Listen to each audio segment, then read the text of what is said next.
porque está con nosotros el nuevo ministro de Hacienda, el ministro Diego Guevara. Ministro, muchas gracias por atendernos a esta hora. Buenos días, Juan, a toda la mesa, muchas gracias. Oiga, ¿le puedo hacer una confesión al aire, señor ministro, y con todo el respeto? Sí, señor. Siempre que llega un ministro nuevo, uno dice, felicitaciones, ministro. Yo no sé si felicitarlo o compadecerlo. ¿Qué hago? Lo felicito, ¿cierto? Lo lamentamos mucho. Bueno, ha sido parte de muchos de los mensajes que hemos recibido. Ministro, las cosas hay que decirlas como son. Cuando se cae el ministro Bonilla, hubo, sobre todo en redes sociales, una oleada de voces diciendo, ojo, ahora sí fue el desastre, va a llegar un populista panfletario que no sabe de economía a decir que acaba con la regla fiscal, que no paga la deuda. Y cuando se conoció su designación desde la Academia Económica, desde los exministros, los centros de pensamiento dijeron, Diego Guevara es un hombre serio, que tiene trayectoria, que tiene formación académica, y se tranquilizó de alguna manera la tempestad. Su prueba de fuego para arrancar es lo que está pasando en el gobierno con la tributaria. El resumen que tenemos, y aquí empieza la pregunta, yo le pido que me diga si es correcto en lo que estamos, es que su antecesor tenía una pretensión de recaudo de 12 billones con una ley de financiamiento. En el Congreso se encontraron con un muro y les dijeron no vamos a aprobar esa ley, y usted la está tratando de salvar con un monto menor para ver si ya no los 12 billones, sino 9 y pico billones se los aprueba el Congreso. En eso estamos hoy, tratando el gobierno de sacar una tributaria de menor alcance para recoger algo que permita tapar el hueco. Sí, efectivamente, Juan, nosotros la ley de financiamiento en su estructura jurídica está pensada para fundamentalmente financiar el PGN, el presupuesto del 2025. Gran parte de la importancia de avanzar en esta ley de financiamiento es poder conseguir los recursos para complementar la inversión. Por eso hemos tenido una actitud concertadora y democrática con el Congreso. Fruto de esto, eliminamos el impuesto a juegos de azar, lo hemos reemplazado por otros, en eso estamos. ¿Lo han reemplazado por cuáles, ministro? ¿Qué en su propuesta de bajarle el monto, le pregunto por lo que más golpea a la gente? ¿Qué pasa con los asalariados? ¿Qué pasa con el régimen simple? ¿Qué pasa en la propuesta del gobierno con estos temas? ¿La ganancia ocasional? No, mire, nosotros digamos, hemos construido realmente una reforma progresiva. Por ejemplo, en el caso de ganancias ocasionales, únicamente estas provenientes de lotería, rifa de apuestas del 20 al 25, que es un estimado muy pequeño en el 2025. El caso de patrimonio solo está para patrimonios por encima de 9.200 millones. En este caso puntual hemos dado unas exenciones, digamos, de IVA para servicios hoteleros de menos de 200.000 habitantes. Hay muchos municipios de Colombia que en esta nueva visión de turismo sostenible van a tener su espacio. Yo creo que entonces, como igual que la primera reforma que hicimos con el ministro José Antonio Campo, pues tiene un espíritu distributivo y un espíritu también consistente con la transición energética, buscando avanzar hacia una matriz de producción descarbonizada. Entonces, hay los únicos que mantienen la tarifa nominal del 35%, son estos sectores generadores de gases CO2, pero por otra parte, para el resto de personas jurídicas, como lo hemos dicho, vamos a ir disminuyendo la tarifa progresivamente a llegar a un 30%, y para las pequeñas y medianas hacia un 27% queremos avanzar. Yo creo que esa es la estructura, hemos mantenido un ánimo conciliador. Ministro, buenos días, los saluda William Calderón. No, yo sí lo felicito de entrada porque pues sabemos de los serios antecedentes suyos, del paso por la academia y todo lo que ha hecho, pero sin duda el reto es enorme. Y la pregunta va a eso, ministro, y es, ¿llega usted con el hecho que antecede el escándalo que tumba al ministro Bonilla? ¿Qué va a hacer para no caer en el juego, en la voracidad de los congresistas que terminan casi que transando su voto por favores del gobierno y que casi que se hace una negociación de ese voto? ¿Cómo va a hacer usted para romper ese ciclo? Bueno, yo creo que acá lo importante siempre es uno mantener el diálogo de consenso y el diálogo democrático con el Congreso. Yo creo que eso es lo que estamos tratando de hacer. Ese es el ejercicio de la democracia. Yo creo que eso es fundamental tenerlo siempre presente. Nosotros hemos perdido reformas, nosotros perdimos el PGN y por eso va por decreto, digamos, este año, pero eso no ha impedido que nosotros mantengamos el diálogo con los congresistas, porque al final también representan a sus regiones. Yo creo que hay muchas regiones del país que desafortunadamente en un país altamente centralizado, pues a veces las únicas personas que pueden ser el enlace entre un alcalde y el gobierno nacional son los representantes a la Cámara para las necesidades específicas. Yo creo que todos los gobiernos tienen que hablar con esos interlocutores y eso no necesariamente condiciona los votos. Los votos al final son un ejercicio de la democracia para avanzar y yo creo que ese es el ejercicio que hemos hecho todo el tiempo. Sí. Ministro, sobre el Comité Autónomo de la Regla Fiscal y la cifra real del déficit, porque es que ha habido muchas cifras en esa conversación. Algunos dicen que son 27 billones, otros que son 33 billones. Díganos, por favor, ¿cuál es la cifra real? ¿Cuál es el déficit que el gobierno tiene hoy? Bueno, nosotros realmente cuando nosotros nos enfrentamos al CARF es un debate técnico. Yo acá no los quiero aburrir, pero por ejemplo en el debate técnico hay elementos que se llaman transacciones de única vez. Entonces las TV, nosotros hay gastos que si solo se hicieron una vez al año, pues básicamente no entran en la regla fiscal por la norma. Entonces nosotros tenemos ese contacto, ese constante debate. Hoy básicamente oficial, de manera oficial, que son los datos, pues recuerden el CARF son conceptos no vinculantes y hay unos debates técnicos con las formas de medir la regla y creo que ese es el debate sano que tenemos, pero hoy para ser muy puntual con su respuesta, ese déficit es del 5,6% del PIB, consistente con el marco fiscal de mediano plazo. Esa es la cifra oficial, las demás cifras al final depende de los supuestos que haga cada corporación, que no son vinculantes, pero nosotros tenemos un equipo técnico sólido y capacitado y esa es nuestra cifra. Sí, ministro, ¿y ese 5,5% de déficit en billones de pesos cuánto es? Ese, pues aproximadamente un punto del PIB debe ser como 17, si hacemos así el 17, 18, más o menos 94 billones es ese. Es, digamos, ese déficit, de nuevo, o sea, la regla fiscal permite un nivel de déficit. Esto creo que es importante tenerlo. Yo creo que hay dos tipos de déficit. Uno que es lo que nosotros llamamos el déficit completo, que es el de 94, pero de esos 94, el 77 son intereses. Por eso cuando uno habla con las calificadoras, y también es importante ver lo que se llama balance primario, que es el que no tiene en cuenta el pago del servicio de la deuda, ¿no? Entonces, y esto nos lleva a otro punto fundamental, y es que el pago de la deuda es el que ha hecho crecer en gran parte nuestro presupuesto.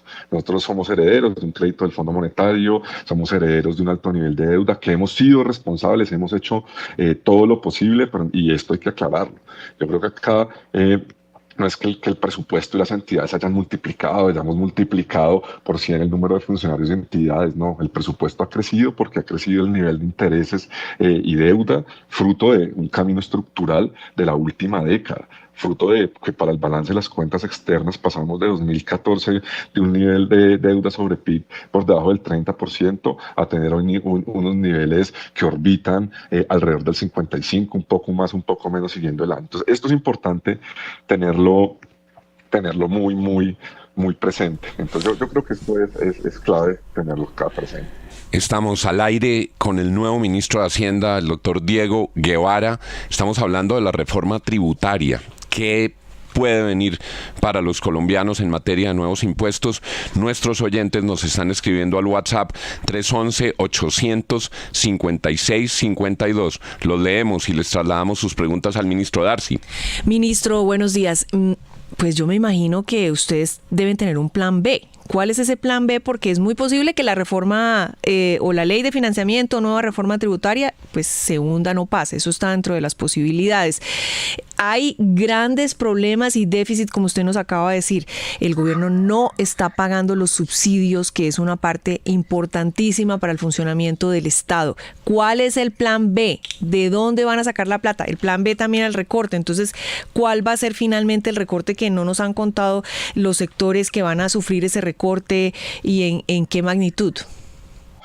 Bueno, yo creo que acá el tema, al final, tú lo has dicho, nosotros hemos tenido este año una caída de recaudo que nos ha llevado a hacer un manejo, digamos, eficiente de la liquidez y tener pues unas prioridades en el gobierno, o sea, unas prioridades a gasto social que no puede ser desprotegido. Somos conscientes de otros temas que nos han tenido que dar un poco mayor margen de espera.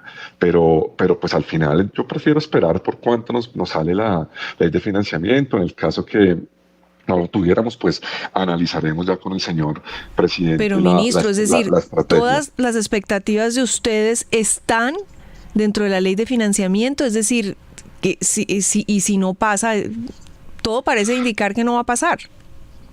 No, pues de nuevo, si no pasa tendremos que hacer un ajuste por los montos, pero acá la buena noticia es que el siguiente año esperamos un mayor nivel de crecimiento económico y con eso esperamos un mejor nivel de recaudo. Por supuesto habrá que sacrificar algunos puntos que claramente no serán los del programa de gobierno, pero siempre manteniendo una actitud responsable fiscalmente como la hemos tenido en este gobierno.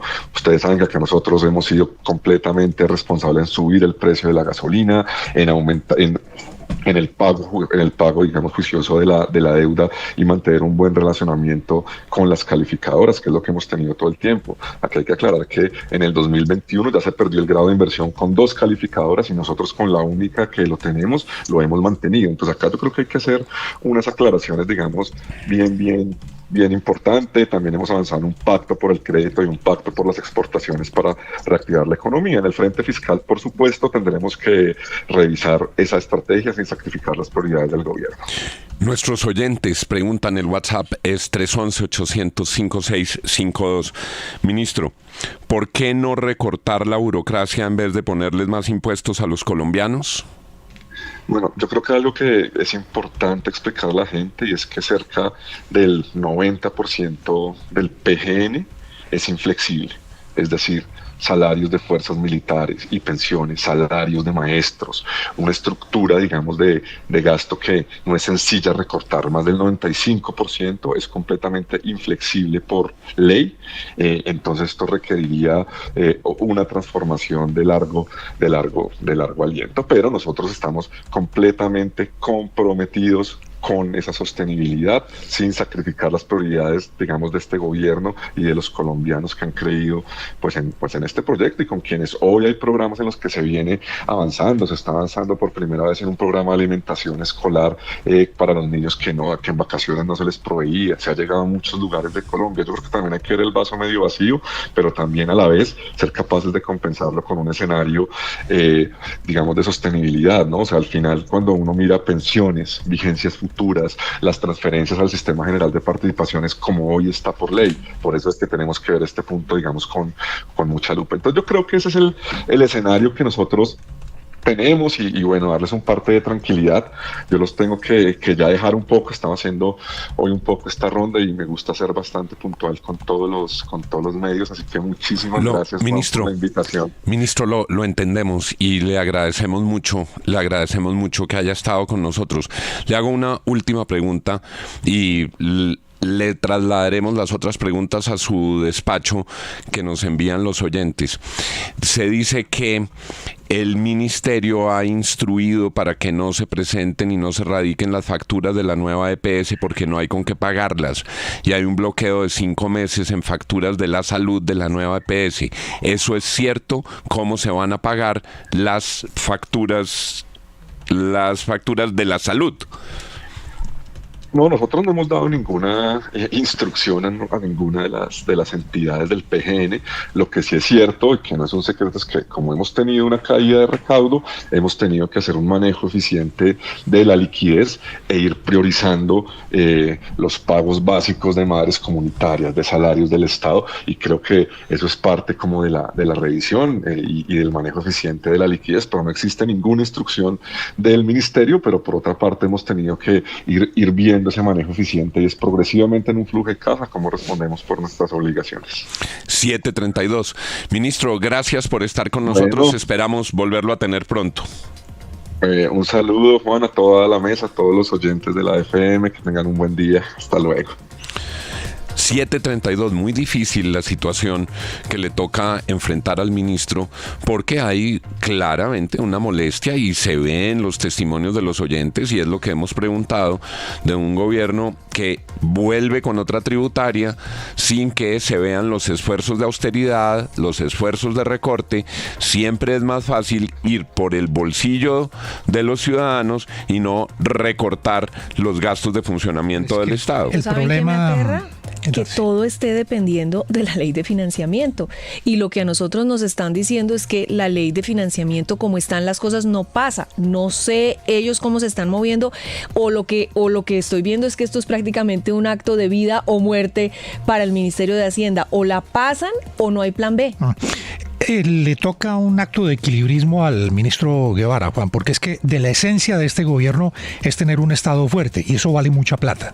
Y para eso necesitan recursos, para la burocracia, para mantener ministerios fuertes, y cargarle la mano al sector privado, al ciudadano del común, al empleado y a las empresas, va a ser de donde van a tener que sacar los recursos para poder sostener todo este monstruo de 1000 cabezas. Y fíjese que deben estar haciendo negociaciones en el Congreso de las que no nos hemos enterado los colombianos, porque de lo primero que se desprenden es del tema de los juegos de suerte y azar, que tiene un lobby muy fuerte entre los congresistas.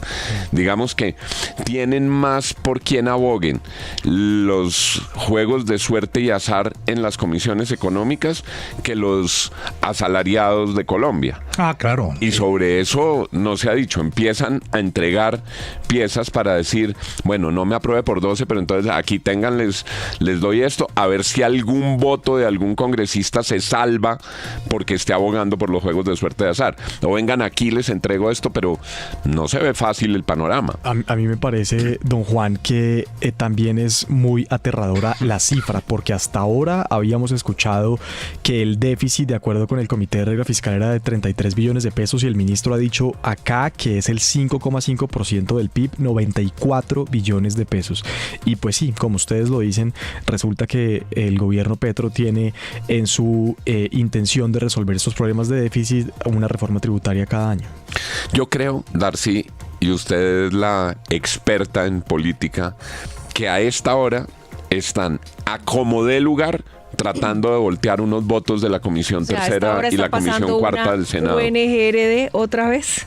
Ojalá que no, ojalá aprendieran, porque como bien preguntaron... ¿Cómo van a convencer a los congresistas? Es que es el tema transaccional. Los van a convencer con los argumentos. Los congresistas que voten esta ley de financiamiento, ellos les va a pasar factura el próximo 2026 en las elecciones, porque la gente se va a acordar que estos fueron los que me clavaron con una nueva reforma tributaria.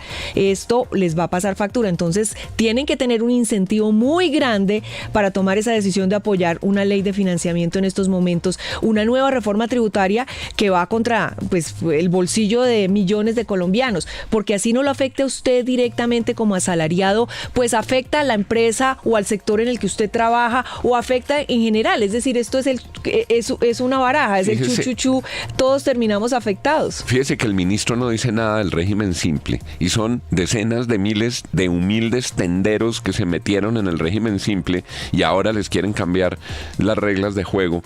Y en el Congreso, Darcy, hay una categoría, digamos, que es respetable, los que dicen yo soy de Petro y le apruebo a Petro todo lo que él quiera, pues tienen su rótulo claro, son de Petro, entonces votan por Petro todo lo que él les diga. Unos que dicen yo soy de la oposición y no le voy a votar nada a Petro, es una postura política clara.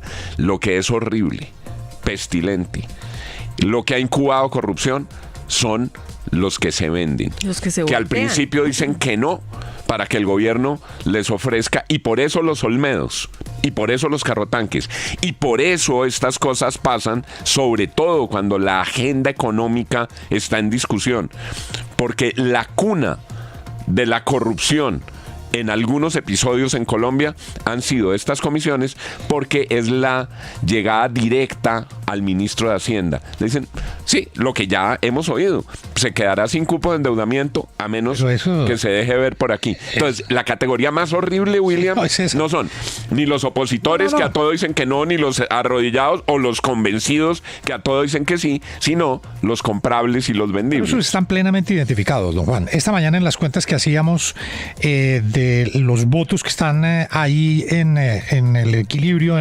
chilingueando de si se van en contra de la reforma tributaria, ahí aparecen dos partidos que han estado en esa categoría, el Partido Liberal y el Partido de la U.